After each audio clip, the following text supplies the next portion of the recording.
Good morning. I want to begin by thanking Dr. Edward for inviting me to be a part of your virtual service this morning. When Dr. Edward first contacted me, he let me know that the theme for August was, I can clearly see my spiritual growth in action. I love that idea, but almost immediately for me, the question came to the surface, do I clearly see my spiritual growth in action? And then I found this in the Declaration of Principles from Dr. Holmes, where he says, we believe that any person may become a revealer of truth who lives in close contact with the indwelling God.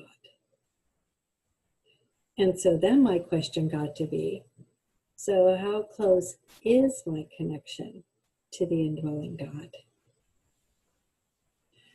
So I really want to begin the meat of the talk today with a story. I need to attribute this story to Swami Muktananda of the Siddha Yoga tradition. But in my career as a minister, I've told literally hundreds of stories. This one is definitely in the top 10, maybe even my top favorite all-time teaching stories. And it begins with a seeker who is looking for a master to help enlighten him to the truth of who he really is. And he has spent years traveling from ashram to ashram, synagogue to synagogue, church to church, looking for that ultimate piece of truth. He's learned a lot of wonderful things, but never quite gotten the answer that he's been seeking. So one day he has approached an ashram and goes in to find that the master there is willing to give him an audience. And he looks at the master and says, there's one thing I really would love to know. And the master says, you may ask me anything. So the seeker goes on and he says, tell me the truth that will forever enlighten me.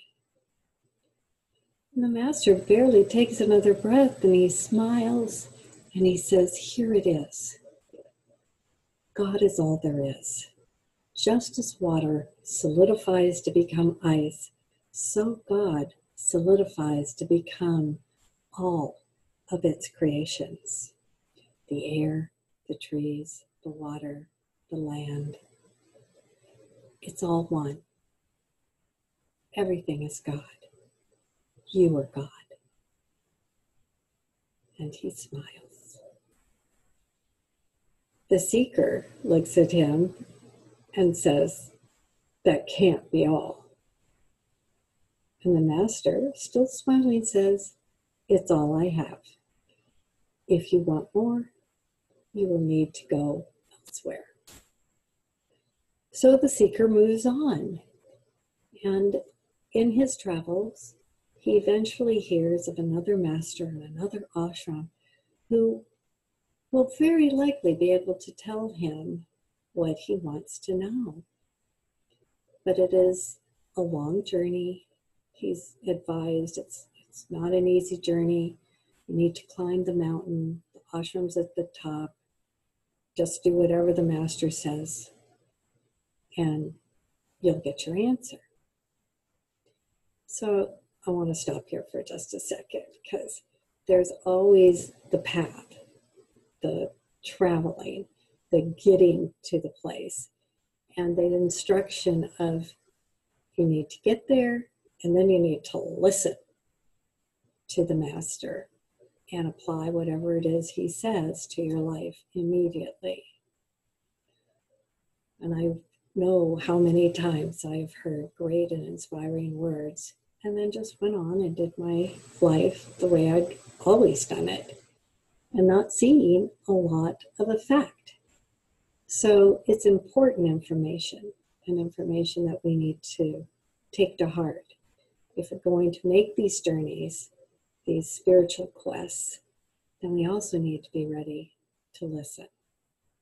So back to the story. The man starts on his path and finds the mountain, finds the path up the mountain, can see the ashram in the distance, and it's quite a ways, and it's a big journey uphill. In the meantime, the master just happens to be standing by a window and looks down, and the story says he sees him coming.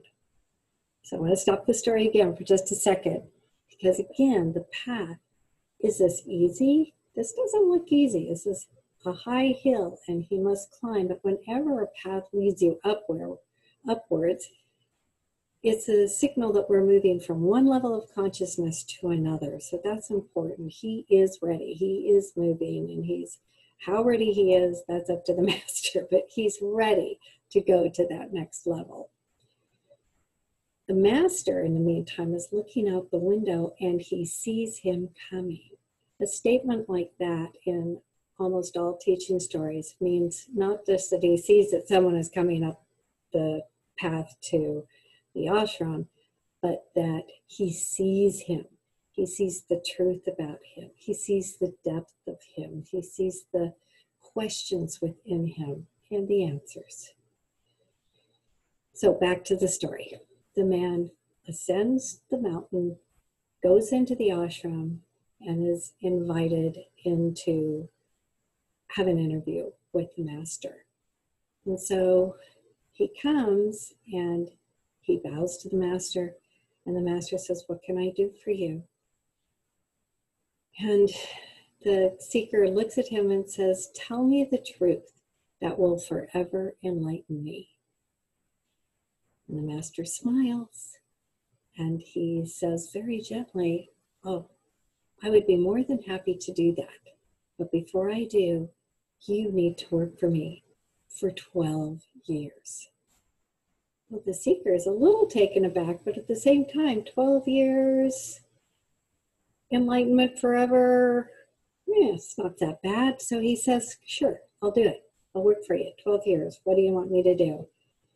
And the master says, "Currently we only have one job available, but if you're willing to do it, it is necessary. It needs to be done. It needs to be done every day." And the seeker says, "I'll do anything. What do you instruct me to do?" The master says, "Every day I want you to go out into the cow yard and pick up all the cow dung and place it by the kitchen for it to be used for fuel for the ovens. So essential job, we need the fuel." So the seeker is a little taken aback, but again realizes that for forever enlightenment, it's completely worth it.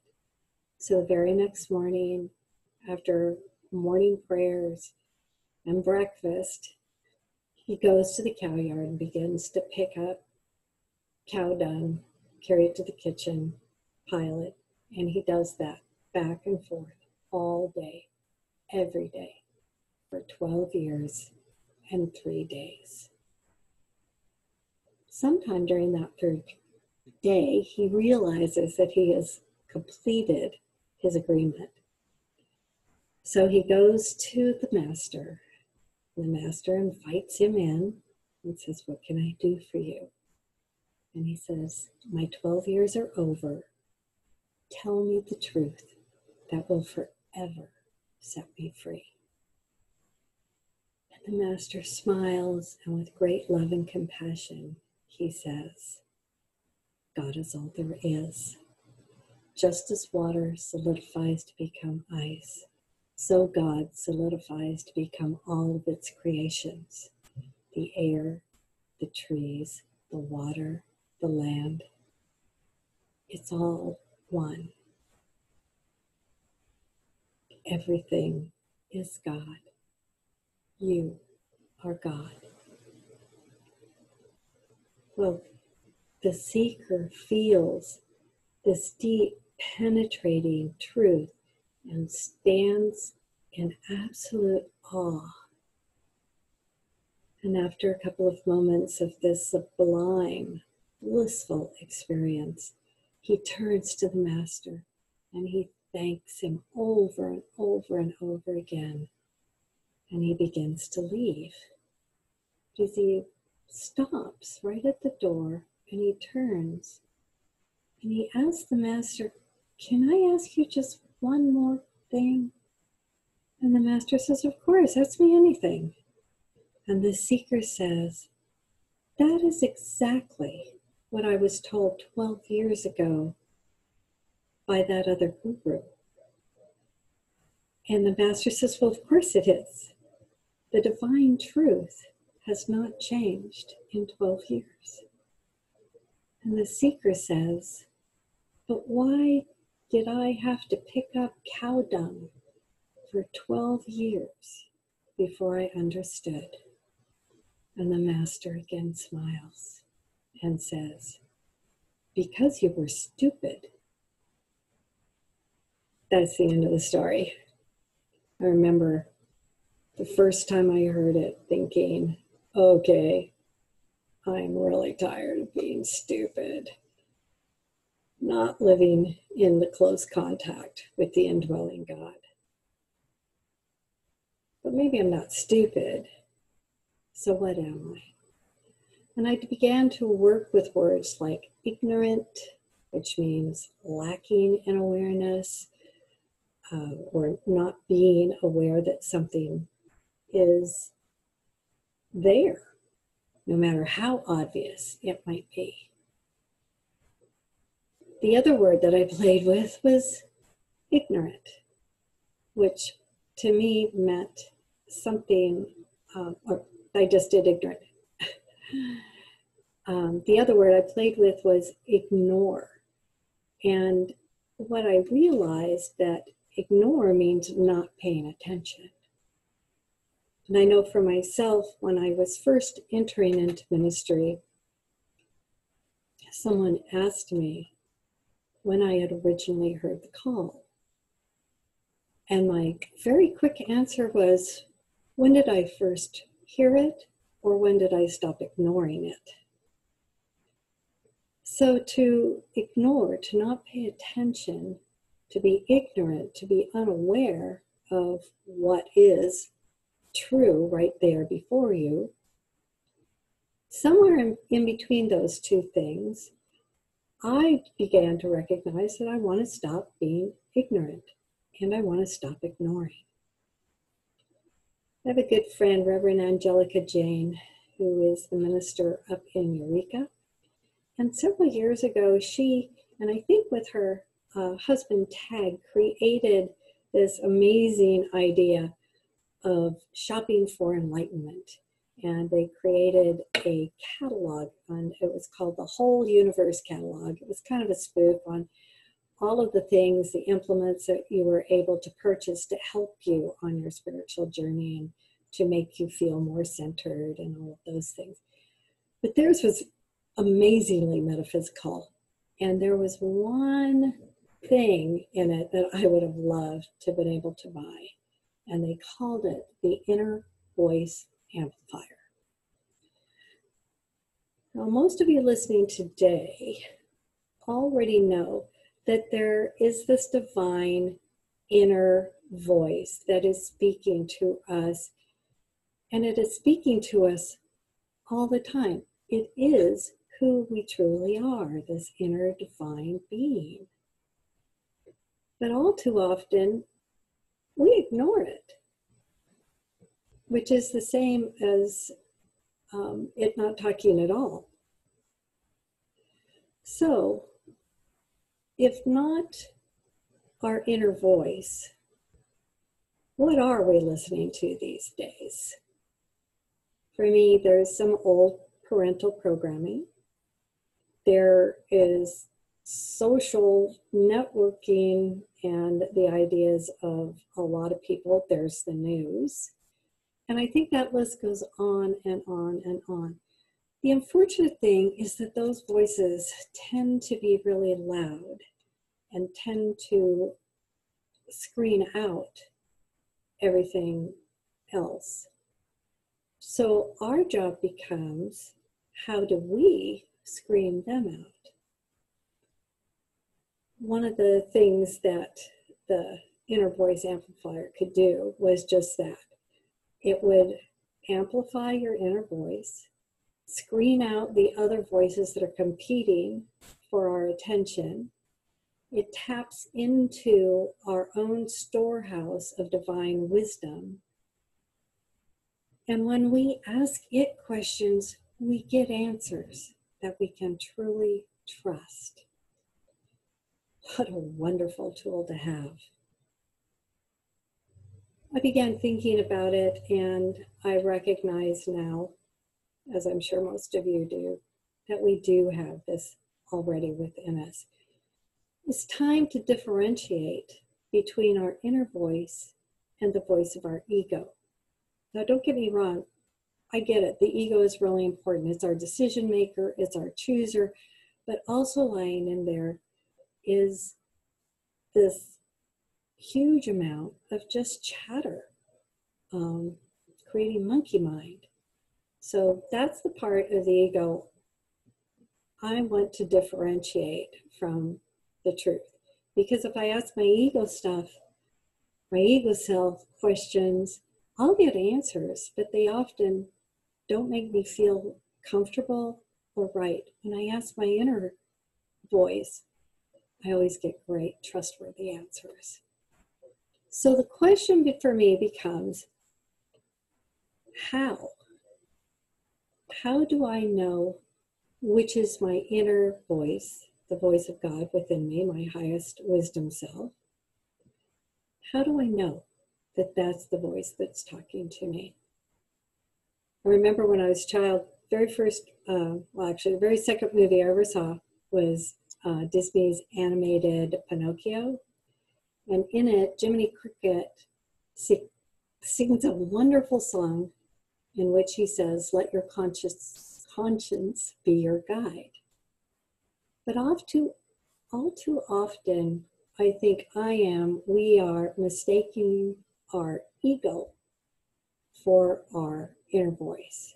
And it just isn't.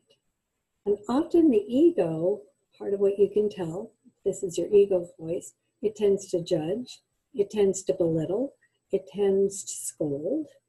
And so no wonder we don't really want to listen to it, but there it is. So the answer is we must go deeper within, deeper and deeper and deeper within to find that inner voice. Thomas Carlyle says, "Our main business is not to see what lies dimly in the distance, but to do what lies clearly at hand." I like to call this present moment stuff. There is only one place to connect with our true self, and it is in the present moment. You can't do it in the past. You can't do it in the future. It's all happening right now. In this present moment, there is truth and there are infinite possibilities. But most of the time, I don't need infinite possibilities, just like the seeker didn't need an infinite amount of jobs to choose from. I need one. I want one clear action to follow. And when we are in the present moment and allowing that inner voice to speak, it comes to us, and it comes to us very quickly. So I have an example. Stick with me for this example, please. So have you ever walked into the wrong bathroom? I've done it a few times in my life, I'll admit it. But what I know when I'm thinking about this one time, I was in a mall and I walked into the men's bathroom, and there was this moment of insight, this absolute clarity, a moment of decision, and a moment in which I knew exactly what was mine to do. I didn't argue with it. I didn't try to negotiate with it. I just left. And as I left, I was absolutely stunned at how easy that decision was. Now, I will also admit that I remember looking around to see if anybody saw me, and I was really grateful that there was no one else around. But after taking a deep breath, I was able to recognize that for a moment, there had been within me absolute clarity. I want that kind of absolute clarity in my life all the time. And here's what I know. Within each of us, there is a divine self that is always present and ready to act. So listen for that instruction. Listen to that inner voice. To engage my highest wisdom self, I just ask, is this mine? I actually got this little lesson from Marcia Sutton. I worked with her for a few years on listening and finding that deep creative self. And she told me when I was complaining about how many directions I was being pulled in at once, she says, there's just one question you have to ask. She says, just take one deep breath, ask, is this mine to do? And I remember going, is that it? There must be more. And she said, no, just try it, which I'm really grateful that she said, just try it. And I kind of felt like, well, what do I have to lose? And the next time I felt that pull, like what is mine to do? I said to this thing, is this mine? And the answer was very calm, and it was yes. So I went ahead and did it. And then the next time I wasn't quite so sure, I asked, and it said no. And I went, oh, not mine. And went and did something else. So I began asking about even the most mundane things. What I was going to watch on television, what I was going to do in the store, entering a conversation. And I always immediately get a response. The cool thing, the answer is always just yes or no. And even when I'm not thrilled by the answer, I do my best not to argue or try to negotiate with it and allow that inner wisdom to be my guide and to begin supplying me with what the next steps will look like. So there's one more distinguishing thing about the true inner voice that has become really clear to me. When it's your true inner voice speaking to you, there are no shoulds. It's always gentle, it's always kind, it's always loving, it always cheers us on. But it often does that very quietly. So you do have to listen. Do our best not to argue. Just act according to your own highest wisdom as it comes forward.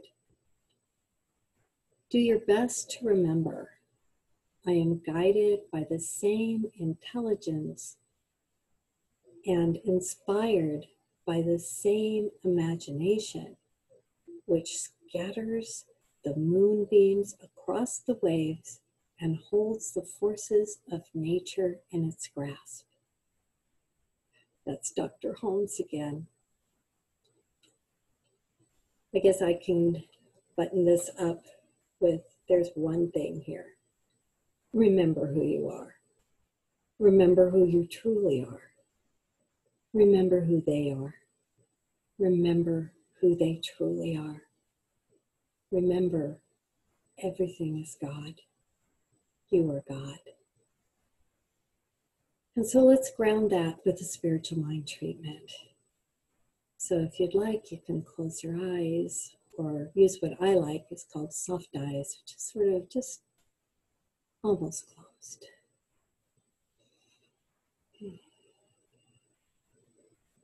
And so we begin by knowing this one truth. God is all there is. Just as water solidifies to become ice, so God solidifies to become all of its creation. The air, the trees, the water, the land, it's all one. Everything is God. I am God. You are God. And so know with me right now, in all time and in all space, there is only one thing, and that thing is God. There is no thing outside of it. There is no thing to contradict it. There is no other than it. It includes me. It includes you. It includes all. All that we are is a reflection of the love, the beauty, the perfection, the wholeness of God. In this awareness, we look with the eyes of God and we see clearly what appears to end is in truth a new beginning. What appears to say no is in truth a new opportunity. I know that we can look and find infinite ways that will always move us forward on our individual spiritual paths. And that collectively we move the world forward too. Today, we gladly and lovingly walk this path, knowing that from here we see the demonstration of God in all things, in all people, in all situations. We deeply know that God is all there is. And as we allow that truth to be deeply accepted into our hearts and into our minds, we release it into the law, knowing its truth, as together we say, and so it is.